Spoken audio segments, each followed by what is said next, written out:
Seri 4 Pedang Kayu Harum. Pendekar Lembah Naga. Cerita, Ho Ping Hu. Audiobook, novel silat. Bab 30. Kim Leong Ong Pangsun kini marah bukan main. Kiranya yang menolong musuh mereka itu hanya seorang pemuda cilik dan biarpun dia tahu bahwa pemuda ini memiliki tenaga sakti yang besar dan ilmu silat yang aneh dan tinggi, namun gerakan pemuda ini masih mentah. Maka ketika dia melihat Sin Leong mendesak dan menghantam, dia sengaja mengerahkan sinkangnya untuk menangkis lengan pemuda itu dan mematahkannya. Plak! Ah! Kim Leong Ong berteriak kaget bukan main karena tangannya bertemu dengan lengan seorang pemuda kecil dan tangan itu melekat, kemudian mendadak dia merasa betapa tenaga sinkang yang dipergunakan untuk menangkis tadi kini memberojol keluar, membanjir meninggalkan tubuhnya melalui tangan, disedot oleh lengan bocah itu. Dia berusaha untuk menarik kembali tangannya sambil mengerahkan sinkang, akan tetapi celakanya, makin dia mengerahkan sinkang, makin banyak tenaganya membanjir keluar. Melihat wajah temannya yang terbelalak matanya dan pucat mukanya itu, Hek Leong Ong terkejut dan menduga bahwa tentu bocah itu melakukan hal aneh dan mungkin memiliki ilmu luar biasa, maka dia pun menerjang dan menghantamkan kepalan tangannya ke arah Sin Leong. Pada waktu itu, Sin Leong telah memiliki kewaspadaan dan kegesitan seorang ahli silat tinggi. Kepekaan tubuhnya mulai bangkit setelah dia menerima latihan dari Ouyang Busek, maka menghadapi hantaman yang mengandung tenaga raksasa yang amat kuat itu, dia tidak menjadi bingung. Dengan miringkan sedikit tubuhnya, dia menghindarkan pukulan langsung, kemudian lengannya menangkis. Plak! Lihatlah, Sute. Inilah kitab-kitab wasiat, kitab-kitab pusaka yang diturunkan oleh Suhu Bu Ben Hut Chou kepada kita. Aku sudah terlalu tua untuk mempelajarinya, hanya baru dapat membacanya saja yang membutuhkan waktu puluhan tahun. Aku tidak mempunyai waktu lagi untuk melatih ilmunya, maka semua penerjemahanku atas kitab-kitab ini akan kuserahkan kepadamu dan engkaulah yang akan dapat melatih diri dan menguasai ilmu-ilmu dari dalam kitab-kitab ini. Sin Leong memandang dengan mata terbelalak dan ular itu diam saja ketika Ouyang Busek mengambil kitab paling atas lalu membalik-balik lembarannya. Di dalam kitab itu terdapat tulisan-tulisan yang amat sukar dibaca, karena sebagian besar merupakan gambaran-gambaran yang menjadi huruf-huruf kuno. Akan tetapi kitab itu juga mengandung gambar-gambar gerakan orang bersilat. Aku telah mempergunakan waktu bertahun-tahun untuk menerjemahkannya, Sute, dan kini aku sudah kehabisan waktu untuk melatihnya. Pula, orang setua aku, untuk apa sih mempelajari ilmu-ilmu baru? Maka aku mewariskan semua ini kepadamu, Sute. Jangan khawatir, aku akan membimbingmu untuk mengerti isi kitab-kitab ini. Setelah kakek itu menutupkan kembali peti hitam dan membawanya masuk lagi ke dalam gua, Sin Leong membantu kakek itu mendorong batu besar kembali ke tempat semula, yaitu menutupi gua rahasia itu. Lo, Su Heng, mengapa ular itu ditaruh di dalam peti? Tanyanya. Hahaha, itu akalku. Tadi sudah kumasukkan 5 ekor katak ke dalam peti. Ular itu merupakan ular yang paling berbahaya, gigitannya mematikan dan biarpun orang memiliki kepandaian tinggi sekalipun, sekali kena digigitnya, bahayalah nyawanya. Akan tetapi dengan obat bubuk putih ini, dia menjadi jinak. Dan siapakah Bu Beng Hut Chou, guru kita itu, Su Heng? PS, kita mengaturkan terima kasih lebih dulu, kata kakek itu dan tiba-tiba dia menarik tangan Sin Leong, diajaknya berlutut di luar gua di depan batu dan kakek itu berkata, Suhu, Tecu berdua mengaturkan terima kasih kepada Suhu dan mohon Suhu sudi membimbing agar Sute dapat mempelajari ilmu-ilmu dari Suhu dengan lancar dan berhasil. Sin Leong hanya meniru saja ketika suhengnya yang aneh itu berlutut dan memberi hormat. Kemudian Ouyang Busek menarik napas panjang dan kelihatan lega hatinya. Ah, Suhu senang sekali dengan keputusanku ini, Sute. Sin Leong menengok ke kanan kiri. Tidak ada siapa-siapa di situ sejak tadi kecuali mereka berdua, bagaimana kakek ini bisa bicara tentang suhunya merasa senang dan lain-lain? Di manakah Suhu, Su Heng? Aku tidak melihatnya. Hehehe, mana bisa begitu mudah, Sute? Tingkatmu belum sampai ke situ. Kelak kau tentu akan dapat bertemu dengan suhu kita yang mulia. Su Heng, harap kau sudi menceritakan kepadaku tentang suhu itu. Sin Leong merasa tertarik sekali. Kakek itu menarik napas panjang lalu duduk di atas batu besar. Sin Leong juga duduk di depannya, siap untuk mendengarkan karena dia benar-benar merasa penasaran dan heran mengapa dia tidak mampu melihat orang yang disebut Bu Beng Hu Chou dan yang oleh kakek ini dikatakan sebagai guru mereka.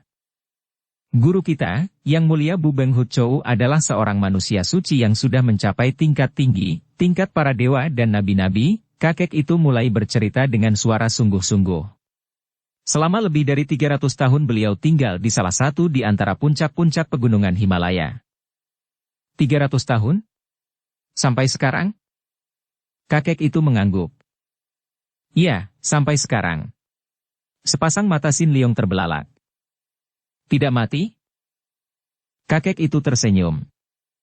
Dikatakan mati, beliau masih memakai jasmaninya, dinamakan hidup, beliau sudah berbeda dari kita. Tapi dia masih hidup, Sute, bertempat tinggal di dalam pondok sunyi dan suci di puncak sana. Akan tetapi tidak sembarang manusia dapat menjumpainya, hanya yang sudah memiliki tingkat seperti aku dan sudah ada kontak dengan beliau. Kalau sudah ada kontak, biar di sini pun aku dapat berjumpa dengan beliau, karena sesungguhnya beliau itu dapat datang kemanapun dalam sekejap mata. Bagaimana caranya? Melalui alam pikiran, melalui getaran perasaan. Sin Leong makin bingung akan tetapi dia merasa seram dan tidak berani membantah. Dia masih terlampau muda dan terlampau wajar untuk dapat mengerti permainan orang-orang tua seperti yang diceritakan oleh Ouyang Busek itu. Memang, betapa banyaknya manusia di dunia ini yang suka sekali, bahkan merindukan dan mengejar-ngejar, hal-hal yang bersifat mistik, yang penuh rahasia, pendeknya yang lain daripada yang kita lihat sehari-hari dalam kehidupan kita di dunia ini. Kita manusia pada umumnya menghendaki hal-hal yang aneh, ajaib, yang tidak lumrah, dan semua ini timbul karena kita telah menjadi seperti buta, kita tidak lagi dapat melihat betapa di dalam kehidupan ini, sudah terdapat keajaiban-keajaiban yang amat hebat, sudah terjadi berkah berlimpahan dan kekuasaan cinta kasih memenuhi alam. Kita seperti tidak melihat lagi keindahan dan keajaiban yang terjadi di waktu kita bernapas, di waktu jantung kita berdenyut, di waktu rambut dan kuku kita bertumbuh tanpa terasa, di waktu seluruh anggota tubuh kita hidup. Kita tidak lagi dapat menikmati atau melihat keajaiban dan cinta kasih yang terkandung dalam sinar matahari, bulan dan bintang, dalam keharuman bunga-bunga, warna-warni yang tertangkap oleh mata, suara-suara yang memasuki telinga, keajaiban dan cinta kasih yang terkandung dalam setiap tarikan napas kita. Kita sudah buta akan semua itu, dibutakan oleh keinginan mengejar segala macam kesenangan, termasuk kesenangan untuk bertemu dengan keajaiban-keajaiban baru dan lain berupa mistik-mistik dan keanehan dan untuk itu kita tidak segan-segan untuk pergi bertapa, menyiksa diri, berpantang, dan sebagainya lagi. Apa yang diceritakan oleh Ouyang Busek memang tidaklah aneh, dan memang mungkin saja terjadi. Apapun yang diangan-angankan oleh pikiran memang dapat terwujud, sungguh pun wujud itu bukan merupakan kenyataan melainkan hanya merupakan gambaran angan-angan belaka, merupakan pemantulan daripada hayal kita sendiri. Bukan bohong kalau ada orang yang mengatakan bahwa dia melihat setan, akan tetapi setan yang dilihatnya itu tentulah suatu wujud atau rupa yang telah diangankan sebelumnya, telah didengar dari dalam cerita, telah dikenal dari dongeng atau penuturan orang lain. Bukan hal aneh pula kalau seseorang dapat melihat atau bertemu dengan seorang tokoh dewa atau nabi, akan tetapi yang dilihat atau dijumpainya itu tentulah tokoh yang memang dipuja-pujanya, atau setidaknya yang berkesan di hatinya, dan sudah pasti merupakan tokoh yang pernah didengarnya. Jadi telah dikenal pula penggambarannya sehingga telah terbentuk suatu gambaran hayal di dalam batinnya. Hal ini adalah jelas dan mudah dimengerti, bukan teori kosong belaka. Oleh karena itu, tidaklah aneh kalau seorang tokoh aneh seperti Ouyang Busek dapat bertemu dengan seorang tokoh pujaannya yang disebutnya Bu Beng Hu Chou itu, sungguh pun Sin Leong atau orang lain tidak dapat melihatnya. Dan tidak aneh pula kalau dia dapat bercakap-cakap dengan tokoh bayangan itu. Bukankah seringkali kita dapat pula bercakap-cakap di dalam batin kita, seolah-olah ada dua, bahkan lebih banyak lagi pihak yang bercakap-cakap dan bahkan berbantahan? Betapapun juga, Sin Leong beruntung berjumpa dengan kakek itu karena sesungguhnya kitab-kitab yang dilarikan oleh Ouyang Busek dalam kuil tua di Himalaya itu mengandung pelajaran-pelajaran ilmu yang amat tinggi, dan mulailah Sin Leong mempelajari isi kitab di bawah petunjuk dan bimbingan Ouyang Busek. Dan memang Sin Leong memiliki bakat yang baik sekali, Terutama sekali karena dia memiliki dasar yang amat kuat setelah dia mewarisi tenaga sakti dari Kok Beng Lama dan mewarisi ilmu-ilmu dari pendekar sakti Chia Keng Hong. Kota Yenping terletak di tepi Sungai Minkiang di Provinsi Hokkien. Karena tempat ini terletak di pegunungan yang subur dan sunyi, juga karena Sungai Minkiang itu mengalir terus ke laut, maka tempat ini dipilih oleh para tokoh Liok Lim dan Kang Ou sebagai tempat berkumpul dan pada hari itu di sebuah lereng di luar kota Yenping kelihatan ramai sekali dengan berkumpulnya banyak tokoh karena pada hari itu mereka mengadakan pemilihan seorang bengcu baru. Seorang bengcu adalah seorang yang dianggap sebagai pemimpin untuk menjaga keutuhan para tokoh Kang Ou, Liok Lim, dan para partai yang banyak terdapat di selatan. Para tokoh dunia hitam yang juga disebut kaum sesat pada waktu itu adalah golongan hina atau rendah. Sebaliknya malah, mereka menganggap diri mereka sebagai orang-orang gagah berani yang hidup mengandalkan kekuatan sendiri. Bagi mereka ini, hukum berada di ujung senjata atau di dalam kepalan tangan mereka sendiri. Betapapun juga, mereka maklum bahwa tanpa adanya seorang bengcu yang berwibawa dan pandai, maka persatuan dan keutuhan tidak dapat dipertahankan dan mereka tentu akan mudah diserang atau dibasmi oleh pihak lain. Juga tanpa adanya seorang bengcu, maka pertikaian-pertikaian di antara mereka sendiri dapat berlarut-larut dan membahayakan ketahanan mereka sendiri. Dengan adanya bengcu, maka segala dapat didamaikan dan diselesaikan dengan baik yaitu urusan yang timbul di antara mereka sendiri yang menganggap sebagai orang-orang segolongan dan senasib. Pemilihan bengcu tahun ini diselenggarakan atau dipelopori oleh perkumpulan Xinjiang Tia Toupang, yaitu perkumpulan yang paling terkenal di daerah itu. Perkumpulan ini bergerak dalam bermacam lapangan, di antaranya membuka perusahaan ekspedisi, yaitu pengawal barang-barang kiriman, baik melalui darat, sungai maupun laut. Oleh karena itu, perkumpulan ini tentu saja berhubungan baik dengan golongan perampok dan bajak. Di samping itu, juga perkumpulan ini membuka bandar-bandar judi dan tempat-tempat pelacuran di kota-kota besar, maka selain perkumpulan ini terkenal dan kuat, juga berhasil mengumpulkan kekayaan yang lumayan besarnya. Dari namanya saja menunjukkan bahwa perkumpulan ini adalah perkumpulan orang-orang yang memiliki Xinjiang, tangan sakti, dan Tiatou, kepala besi, pendeknya orang-orang yang merupakan jagoan-jagoan. Dan sekali ini Xinjiang Tia Toupang mengambil prakarsa melakukan pemilihan bengcu dan membiayainya oleh karena perkumpulan yang berpengaruh dan luas daerah operasinya ini merasa terancam kedudukan mereka oleh perkumpulan-perkumpulan lain yang mereka anggap suka menjilat kepada pemerintah. Kalau mereka mengambil prakarsa, maka bengcu yang dipilih kelak tentu akan melindungi mereka. Tempat yang dipilih untuk pertemuan besar antara tokoh-tokoh kaum sesat itu adalah puncak sebuah bukit yang datar dan dilindungi pohon-pohon dan tanahnya tertutup rumput segar seperti permadani hijau. Di tengah-tengah padang rumput di puncak bukit itu didirikan sebuah panggung yang cukup luas, terbuat dari papan-papan tebal di atas tiang-tiang batang pohon yang besar dan kokoh kuat. Karena pertemuan itu merupakan rapat umum, demi kepentingan umum, bukan undangan pribadi dari perkumpulan Xinjiang Tia Toupang, maka perkumpulan itu pun tidak menyediakan meja kursi dan para tokoh Kang Ou yang datang mengambil tempat duduk di sekitar lapangan itu. Ada yang duduk di atas batu dan akar pohon, di atas rumput, ada yang nongkrong berjongkok seenaknya, ada pula yang sambil rebah melepaskan lelah, ada yang bersila dalam samadi dengan sikap yang lebih hendak menjual tampang daripada bersamadi benar-benar, ada pula yang nongkrong di atas pohon. Bermacam-macam sikap orang-orang Liok Lim yang kasar-kasar ini, tidak jarang pula yang sikapnya aneh-aneh. Lucunya, seperti hampir dapat kita saksikan sampai hari ini, kekasaran dan keanehan sikap itu tidaklah wajar, melainkan disengaja dan dibuat-buat karena pada dasarnya semua sikap itu terdorong oleh keinginan untuk menonjolkan diri agar menjadi perhatian orang lain.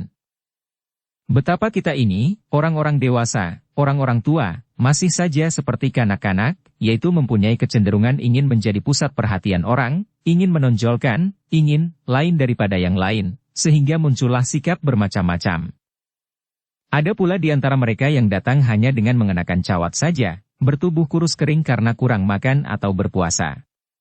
Sepintas lalu orang akan merasa segan karena menganggap dia itu seorang pertapa sederhana yang menjauhkan diri dari segala urusan dunia.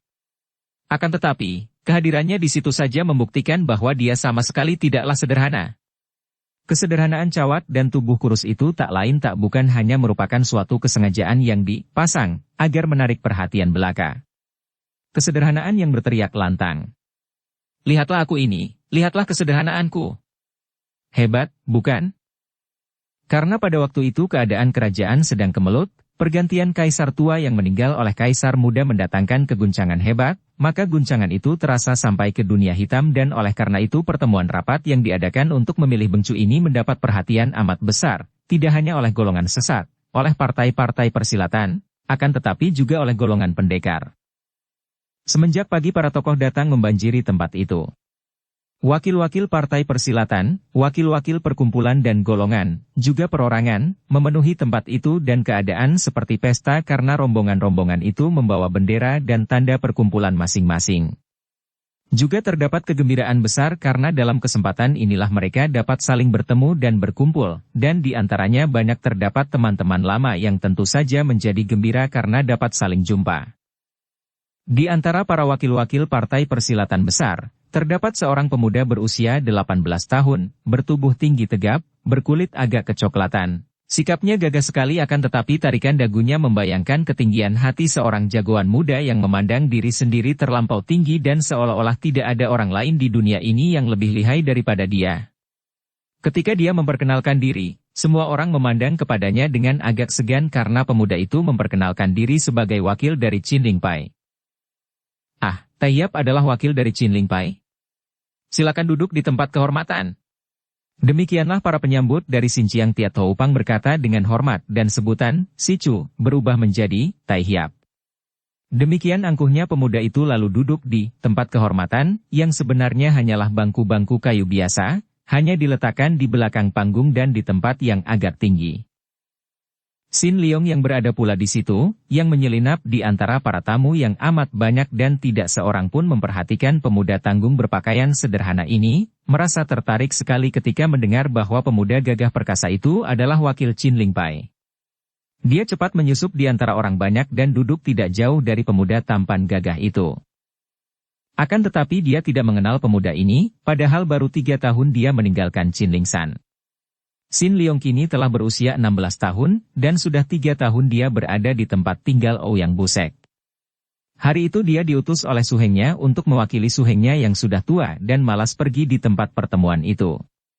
Karena dia hanya seorang pemuda tanggung berusia 16 tahun yang tidak menarik perhatian, maka pihak Xinjiang Tiat Toupang tidak menyambutnya dan dia pun menyusup di antara banyak tamu. Dia tentu hanya dianggap seorang pengikut dari sekian banyaknya rombongan yang datang. Tentu saja Sin Leong tidak mengenal pemuda yang gagah itu. Pemuda itu bernama Kui Xiangli. Dia adalah putra dari seorang tokoh Qin Lingpai yang terkenal pula. Ayahnya adalah Kui Tiong, seorang anak murid Qin Lingpai yang sudah memiliki tingkat lumayan, sedangkan ibunya adalah seorang wanita dari Tibet bernama Yalima, putri seorang kepala dusun di Tibet yang melarikan diri untuk mencari Chia Bun Hou yang menjadi kekasihnya. Akan tetapi kemudian karena Chia Bun Hou tidak lagi mencintanya lalu mendapatkan penggantinya dalam diri Kui Tiong sehingga mereka berdua lalu menikah di Qin Lingshan, baca cerita Dewi Mauk.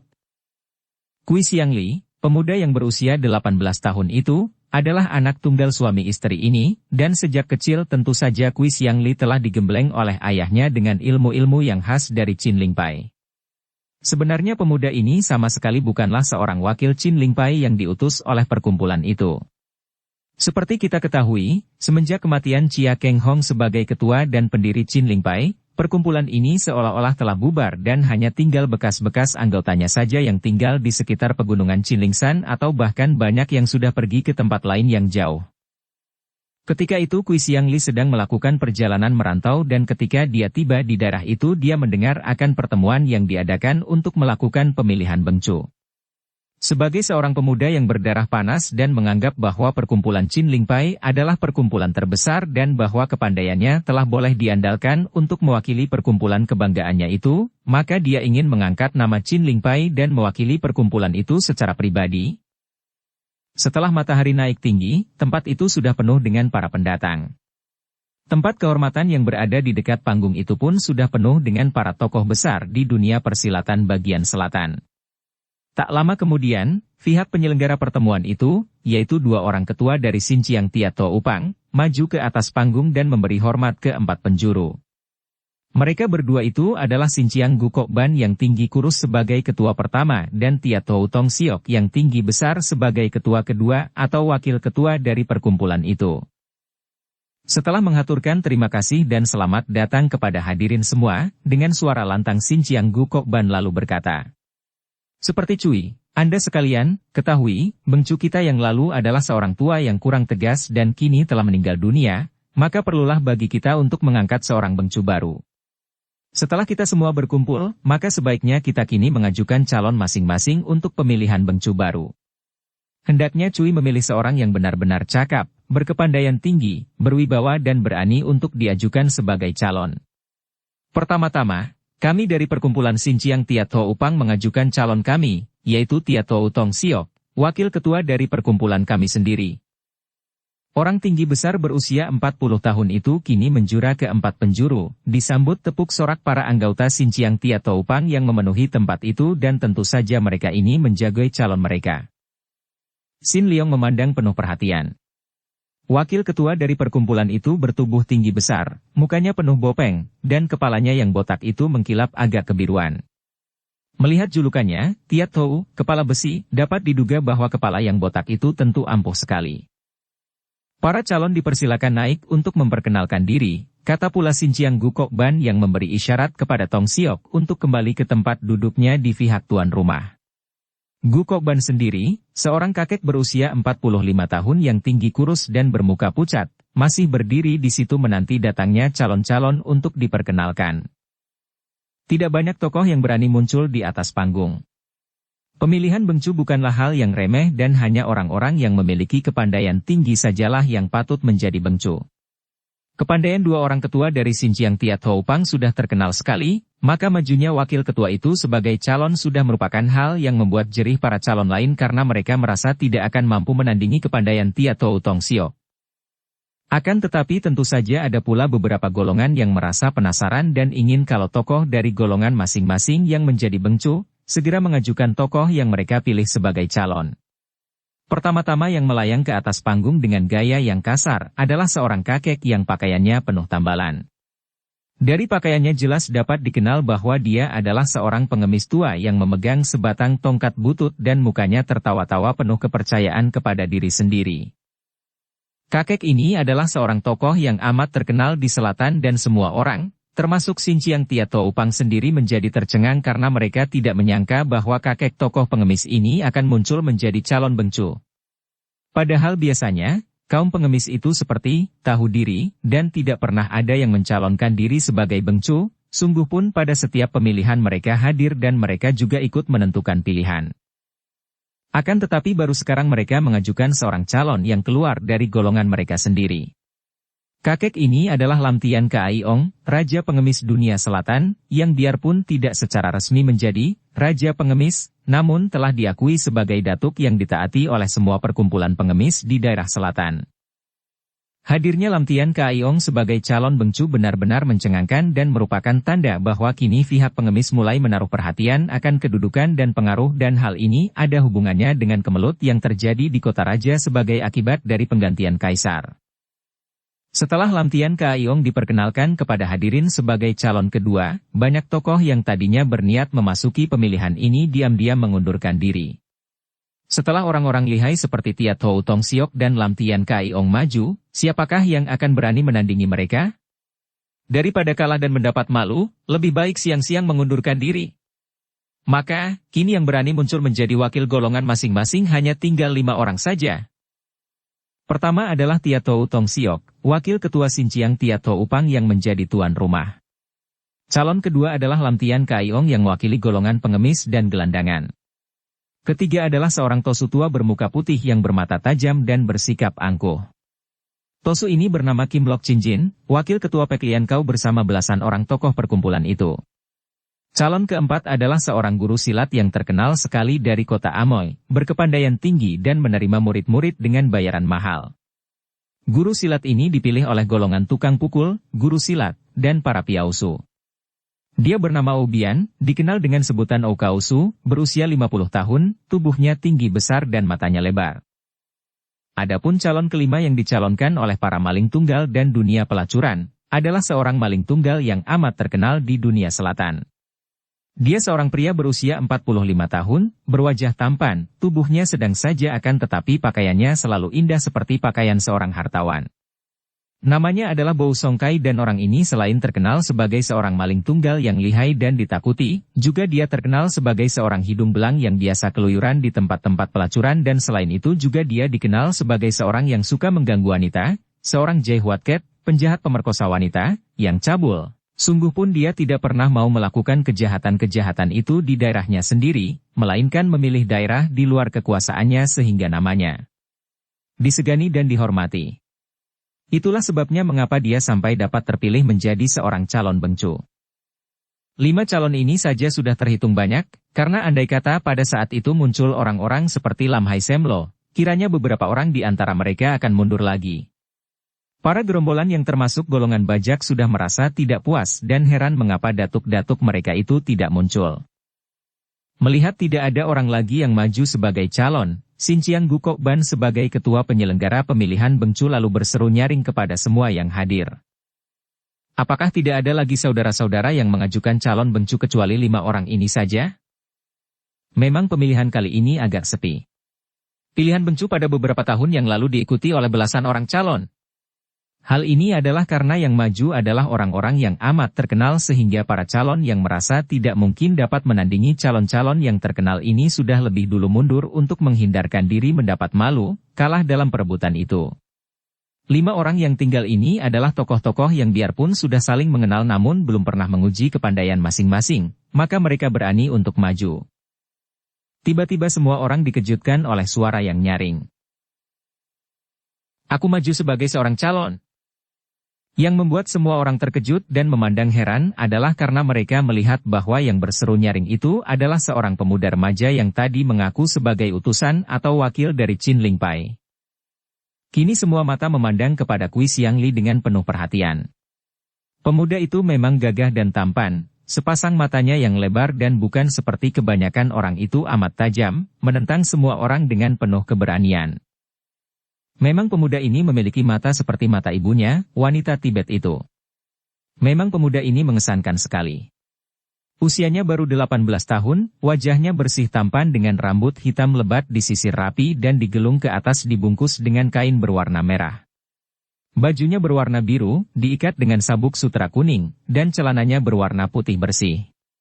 Biarpun pakaiannya tidak dapat disebut mewah, bahkan terbuat dari bahan sederhana, namun karena bersih dan yang memakainya seorang pemuda remaja yang tampan, maka kelihatan pantas dan rapi. Tubuhnya sedang saja, namun padat dan membayangkan tenaga muda yang kuat. Semua orang yang hadir merasa terkejut dan heran karena mereka semua mendengar bahwa Qin Lingpai adalah sebuah partai yang besar dan termasuk partai dari golongan pendekar, partai bersih yang biasanya menjadi lawan dari golongan sesat atau golongan hitam. Kalau Qin Lingpai hanya mengirim utusan sebagai peninjau saja, seperti partai-partai lain yang juga mengirim utusan seperti partai-partai Xiao Limpai, Butongpai dan lain-lain itu, maka hal ini tidak mengherankan.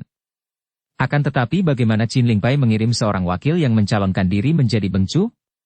Akan tetapi karena pemuda yang mengaku sebagai wakil Qin Lingpai itu sudah mengajukan diri sebagai calon bengcu, maka ketua Xinjiang Toat Toupang menjadi bingung juga. Dia tentu saja tidak berani menolak, apalagi ketika para wakil golongan bersih yang lain bertepuk tangan dan mengangguk-angguk tanda setuju. Tentu saja mereka ini merasa suka kalau bengcu terjatuh ke tangan seorang Qin Lingpai yang terkenal menjadi pusat para pendekar. Sejak tadi, Xin Liong memang sudah memperhatikan Kui Xiangli yang mengaku sebagai wakil Qin Lingpai.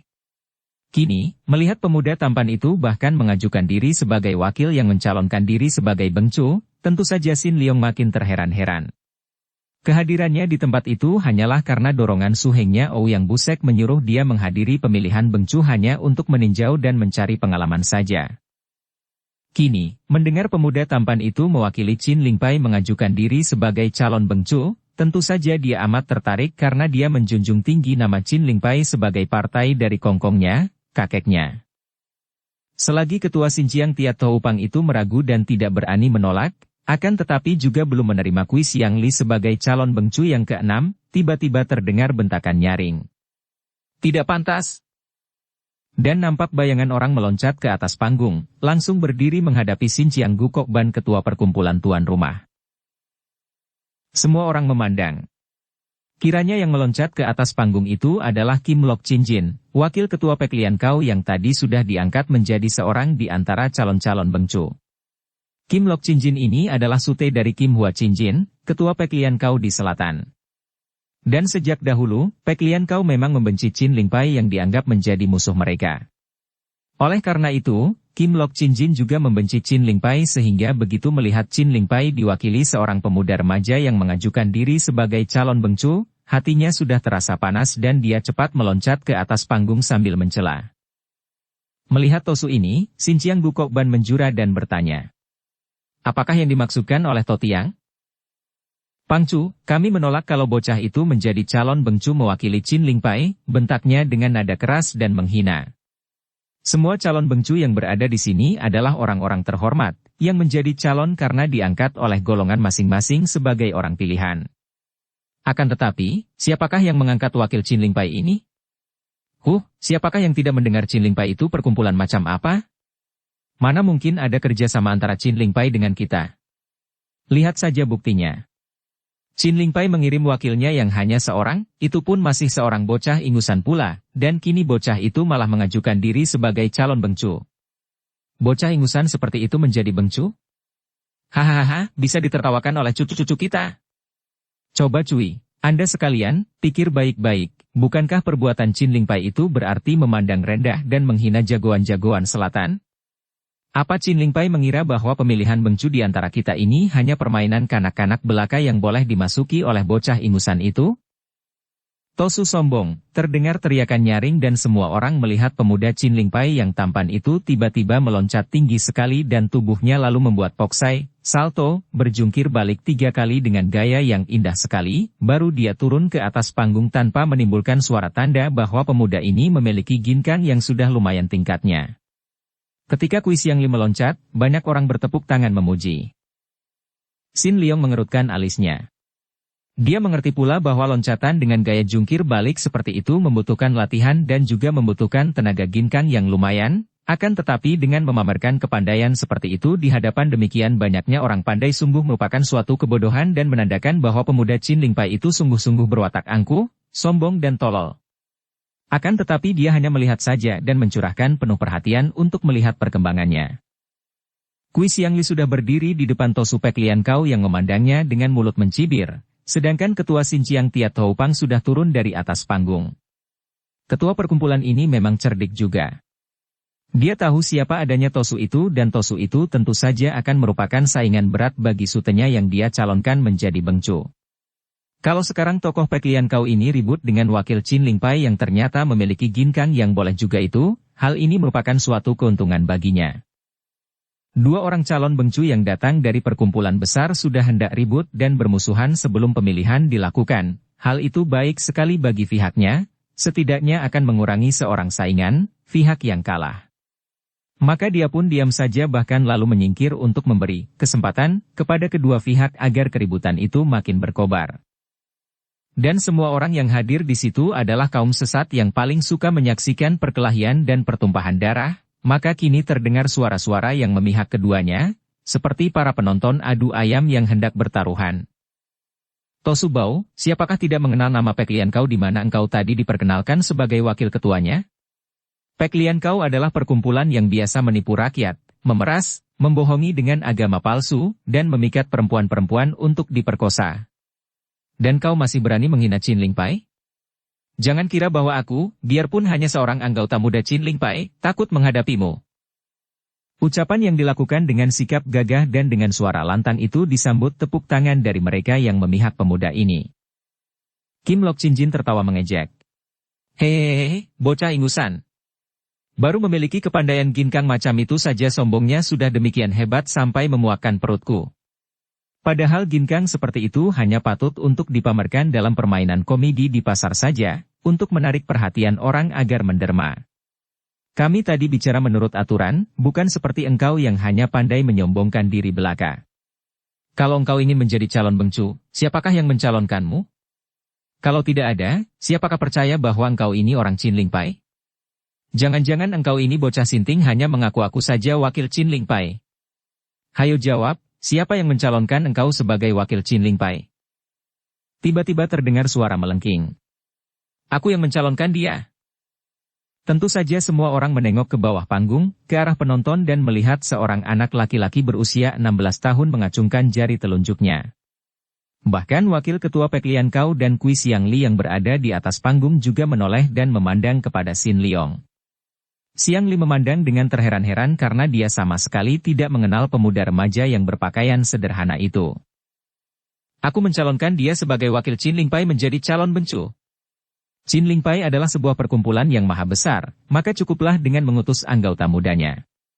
Karena dia sudah ada yang mengangkatnya sebagai calon, maka sudah memenuhi syarat dan dia harus diterima menjadi seorang calon bencu, kata Xin Liong, dan karena memang anak ini memiliki hawa sinkang yang luar biasa kuatnya di dalam pusarnya, ketika dia berteriak suaranya melengking nyaring sekali. Mereka yang berpihak kepada Kui Xiang Li menyambut dengan sorakan gembira. Akan tetapi Kim Lok Chin Jin mengangkat kedua tangan ke atas dan suaranya terdengar melengking tinggi mengatasi sorakan itu. Kesaksian itu lebih tidak pantas lagi. Lihat siapa yang mengangkat bocah ini sebagai calon bencu? Benar-benar kita semua dihina orang. Yang diajukan adalah bocah ingusan, akan tetapi yang mengajukan malah bocah yang masih menetek. Mereka yang pro kakek ini tertawa dan bersorak mengejek. Pendeknya, bocah ingusan ini harus lebih dulu membuktikan bahwa dia adalah benar-benar wakil Qin Ling Pai dan buktinya hanyalah apabila dia memperlihatkan ilmu-ilmu asli dari Qin Ling Pai. Melihat usianya, andai kata benar dia murid Qin Ling Pai, tentu kepandaiannya masih rendah dan mentah, maka biarlah kami akan mengajukan jago tingkat 4 saja untuk mengujinya. Kita semua dapat melihat apakah benar-benar dia memiliki ilmu Qin Ling Pai dan mampu mengalahkan jago tingkat keempat dari Pek Lian Pai. Mendengar ini, Xiang Li menjadi marah bukan main. Wajahnya yang tampan menjadi merah sekali dan sudah ingin menerjang kakek Pek Lian Pai itu. Akan tetapi pada saat itu, Kim Lok Chin Jin sudah melompat turun dan sebagai gantinya dari tempat kehormatan tadi melompatlah seorang kakek yang berpakaian sebagai petani, kakek yang usianya sudah 60 tahun, namun gerakannya masih gesit, sepasang matanya liar. Memang Pek Lian Kau merupakan perkumpulan yang anggotanya terdiri dari banyak macam orang, terutama sekali para petani dan penduduk dusun. Pek Lian Kau, agama teratai putih, adalah perkumpulan yang selain menyebarluaskan agama campuran dari Buddha dan Tao dicampur dengan mistik dan sihir, juga mengandung cita-cita untuk menguasai kerajaan demi berkembangnya agama mereka. Untuk maksud itu, Pek Lian Kau selalu menyusup ke dusun-dusun dan mempengaruhi rakyat kecil. Oleh karena itu, tidak mengherankan kalau tokoh keempat ini berpakaian sebagai seorang petani. Orang muda, coba perlihatkan jurus-jurus Qin Ling Pai kepadaku, kata kakek petani itu. Tubuhnya yang kurus sudah memasang kuda-kuda dan sikapnya memandang rendah. Tokoh keempat dari Pek Lian Kau sudah terhitung seorang pandai karena ilmu silatnya sudah mencapai tingkat pelatih bagi para anggota muda, yaitu pelatih dasar-dasar ilmu silat Pek Lian Kau. Xiang Li yang berwatak keras dan memang dia seorang pemuda berdarah panas sudah tidak dapat menahan kemarahannya lagi, tidak dapat mengeluarkan kata-kata karena marahnya, maka tanpa bicara apa-apa lagi dia membentak nyaring dan dia sudah menyerang kakek itu dengan pukulan yang amat keras. Qin Ling Pai bukanlah partai sembarangan, melainkan sebuah partai perkumpulan yang dipimpin oleh seorang pendekar sakti, yaitu Chia Keng Hong. Seperti dapat kita ketahui dari cerita seri Siang Bok Kiam, Pedang Kayu Harum, Chia Keng Hong telah menguasai banyak ilmu silat tinggi yang hebat dan sukar dicari bandingnya di dunia persilatan. Setelah dia mendirikan perkumpulan Qin Ling Pai, pendekar sakti ini telah menciptakan ilmu silat khusus untuk perkumpulannya, diambilnya dari ilmu-ilmu silat yang telah dikuasainya dan para anak murid Qin Ling Pai digembleng dengan ilmu yang khas ini. Ilmu silat itu dinamakan Qin Ling Kun Hoat dan ilmu ini terdiri dari ilmu silat yang dapat dimainkan baik dengan tangan kosong maupun dengan senjata apa saja. Hanya para anggota Cap It Hohan yang merupakan 11 orang murid utama sajalah yang diberi pelajaran ilmu-ilmu hebat seperti Siang Bok Kiam Sut dan sebagian dari Tai Kek Sin Kun, akan tetapi murid-murid lain hanya digembleng dengan Qin Ling Kun Hoat saja yang sudah merupakan ilmu silat lengkap dan amat tangguh. Xiang Li juga telah mempelajari Qin Ling Kun Hoat sampai tingkat yang cukup tinggi sehingga dia merupakan seorang ahli dalam mainkan ilmu silat itu dengan pedang maupun dengan tangan kosong. Maka, begitu menyerang, dia sudah menggunakan jurus Chin Ling Kun Hoat yang ampuh. Tangan kanannya dikepal menyerang dengan jotosan ke arah muka lawan sedangkan tangan kirinya dengan jari-jari terbuka dan miring membacok ke arah ulu hati. Sebenarnya, serangan tangan kiri inilah yang merupakan inti jurus serangan ini. Sedangkan yang kanan biarpun dilakukan dengan kuat sebenarnya bertugas sebagai pancingan dan menutupi serangan inti itu. Duh! Kakek itu menangkis jotosan tangan kanan, dan terkejutlah dia ketika merasa ada angin dahsyat menyambar disusul bacokan tangan miring sebelah kiri. Plak! Kembali dia berhasil menangkis, akan tetapi dia terhuyung ke belakang dan dadanya terasa sesak. Hah! Dia membuang napas dan dengan marah kakek itu lalu menubruk ke depan dengan jurus singa mengejar mustika. Tubrukan itu berbahaya sekali karena kakek itu mempergunakan kedua tangan dan kedua kaki untuk menyerang. Setelah meloncat, kedua tangannya mencengkeram dan kedua kakinya menginjak dengan pengerahan tenaga. Namun, Xiang Li mempergunakan ginkangnya dan tubuhnya sudah mencelat ke belakang lalu dilanjutkan dengan loncatan ke samping sehingga tubrukan kakek itu yang dilanjutkan pula dengan tendangan kaki kiri tidak mengenai sasaran. Para penonton tertarik sekali dan suasana di sekeliling panggung menjadi riuh dengan suara penonton. Tentu saja hanya pihak anak buah Pek Lian Kau saja yang menjagoi kakek petani itu, sedangkan selebihnya dari para penonton tidak berpihak, melainkan menjagoi karena penafsiran masing-masing akan kekuatan dua orang yang sedang bertanding itu. Dan mulailah mereka itu mengadakan taruhan. Akan tetapi karena gerakan Xiang Li amat sigap dan cepat, sedangkan sikap pemuda itu pun angkuh dan angker, maka lebih banyak yang menjagoi pemuda ini. Kalau di bawah panggung orang ramai bertaruhan, di atas panggung terjadi perkelahian yang makin lama makin seru. Kakek itu makin merasa penasaran sekali. Dia adalah seorang tokoh tingkat 4 dari Pek Lian Kau, dia dianggap sebagai tokoh besar dan juga pelatih yang amat pandai oleh ratusan orang anggota Pek Lian Kau, dan pula, melihat lawan yang baru belasan tahun usianya itu sedangkan dia sudah 60 tahun, tentu saja dia merasa menang segala-galanya, baik tenaga, ilmu silat, maupun pengalaman. Maka setelah pertandingan berlangsung hampir 50 jurus dan dia belum mampu mengalahkan pemuda itu, dia merasa penasaran bukan main. Di lain pihak, Xiang Li yang terlalu percaya kepada kepandaian sendiri juga merasa penasaran sekali.